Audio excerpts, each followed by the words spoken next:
Assalamualaikum warahmatullahi wabarakatuh. Perkenalkan, nama saya Dian Fadia dengan NIM 14215259 kelas EKM. Dan saya bernama Agnia Kolbi, kelas 6 SD. Oke, sebelumnya ini itu adalah adik saya. Nah, jadi tadi itu mau edukasi kakak tentang konsumsi gula dan garam seimbang kayak gitu.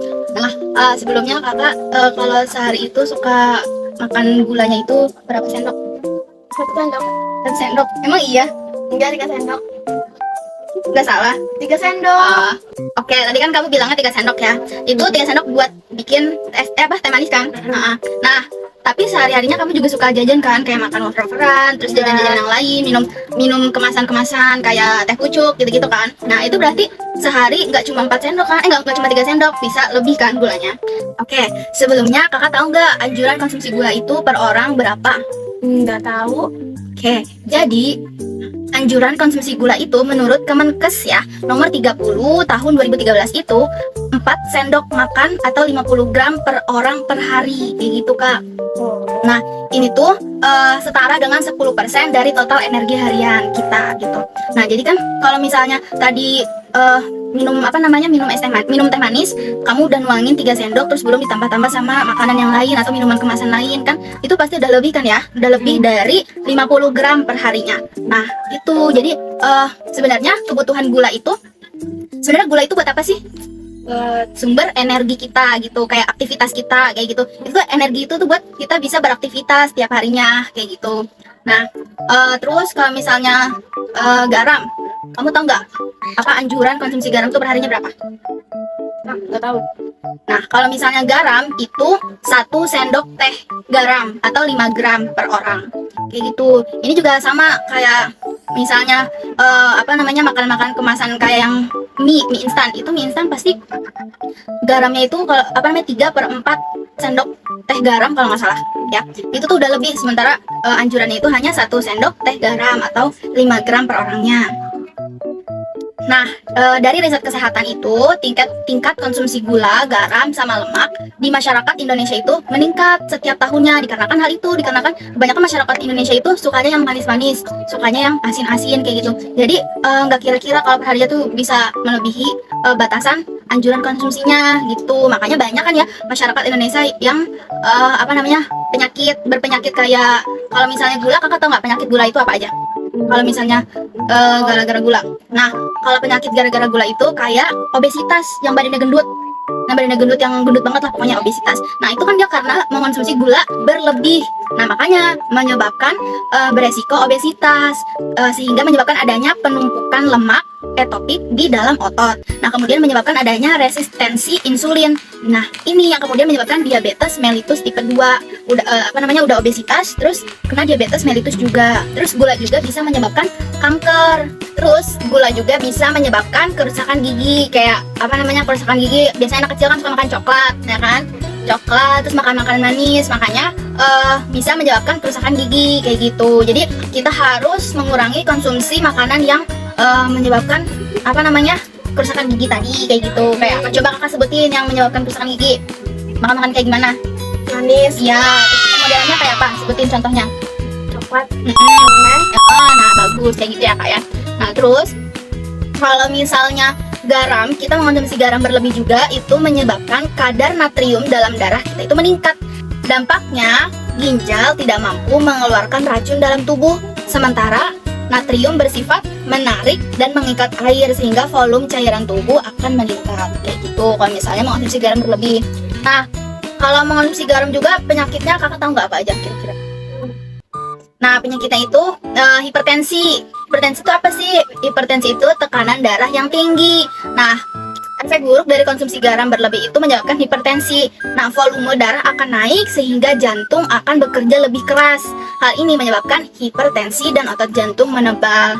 Akibatnya akan mengalami gangguan irama jantung, pompa jantung melemah dan berakhir pada gagal jantung, atau mengalami bekuan darah hingga terjadi penyempitan atau tersumbatnya pembuluh darah, dan inilah yang akan menyebabkan serangan jantung kayak gitu. Nah, tadi selain hipertensi itu ada penyakit ginjal kak, terus habis itu ada stroke, terus ada batu ginjal sama dehidrasi kayak gitu kak. Nah, ini kita ambil suatu contoh ya kak, contoh sederhana. Misalnya nih, kakak nih mengkonsumsi minuman bersoda misalnya kayak Fanta kayak gitu ya. Misal kayak Fanta. Itu di dalamnya misalnya terkandung kandungan gula sebanyak 2,5 sendok makan. Dan kakak juga ditambah sepotong kue donat yang ditaburi coklat mengandung gula sebanyak 1,5 sendok makan. Maka dua jenis makanan sama minuman ini sudah memenuhi batas maksimum, maksudnya sudah lebih dari anjuran yang seharusnya dikonsumsi itu kan.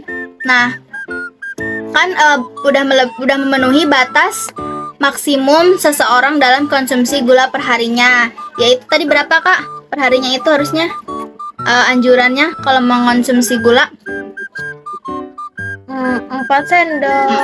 4 sendok makan atau sekitar berapa? 50 gram ya. Nah itu, tapi tentunya dalam sehari kita akan mengonsumsi makanan lainnya kan, nggak cuma makanan itu aja kan. Nah pasti jadi selalu perharinya itu kita nggak cuma 4 sendok aja, nggak cuma 50 gram aja, tapi bakal lebih kayak gitu, sehingga melebihi batas maksimal yang sudah disarankan.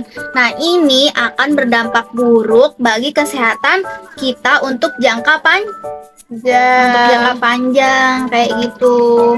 Nah tadi tuh yang aku bilang apa contoh makanan yang mengandung garam, yang mie instan itu, satu bungkus mie instan itu bisa mengandung sekitar 3/4 sendok teh garam, sementara anjurannya itu hanya 1 sendok teh garam. Nah itu aja dari satu konsumsi mie instan kayak gitu kak.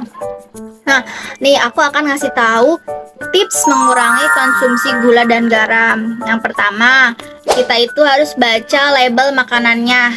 Kita ingredientsnya ya, ingredients itu kayak komposisi makanannya. Kita perhatiin tuh kandungan gula sama garamnya pada label makanan sebelum membeli. Terus yang kedua, pilih makanan segar.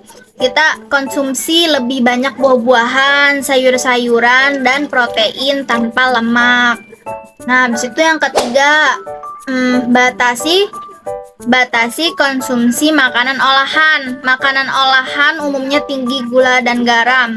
Kayak makanan olahan kayak gimana kak? Contohnya, makanan olahan tuh kayak sosis, apalagi modelan sosis. Kayak gitu. Nah itu kan makanan olahan ya. Mie juga kan itu olahan. Pokoknya yang instan. Terus masak sendiri. Nah kita memasak sendiri itu memungkinkan untuk bisa mengontrol jumlah gula dan garam yang digunakan kayak gitu. Terus kita harus gunakan pemanis alami. Pemanis alami kayak apa sih? Tahu nggak? Pemanis alami itu kayak kita bisa mengganti konsumsi gula itu dengan mengkonsumsi buah-buahan segar yang tentunya itu lebih sehat bagi tubuh kita dibanding mengkonsumsi gula langsung. Nah bisa juga nih pemanis alami itu kayak madu juga bisa kayak gitu. Terus kurangi konsumsi minuman manis. Minuman manisnya seperti soda dan jus kemasan tinggi gula. Yang ada kan yang di Indomaret kayak yang udah jadi tuh yang dikemasan jus-jus ya kayak gitu. Nah itu terus apalagi nih, gunakan bumbu alami. Nah gunakan bumbu alami seperti apa aja, bumbu-bumbu terus merah, rempah-rempah ya. Nah habis itu selanjutnya kita minum air putih yang cukup, karena air putih itu membantu tubuh mengeluarkan kelebihan gula dan garam. Selanjutnya yaitu olahraga secara teratur. Nah ini olahraga membantu membakar kalori dan meningkatkan metabolisme tubuh. Jadi sepekan itu minimal 1 kali olahraga. Misalnya hari Minggu nih kakak liburan, kakak bisa olahraga jogging, main sekitar sini juga nggak apa-apa, nggak harus pergi jauh-jauh kayak gitu. Yang penting harus ada olahraga secara teratur. Oke, mungkin itu aja edukasi dari Teteh yang bisa Teteh sampaikan. Kita cukupkan. Wassalamualaikum warahmatullahi wabarakatuh.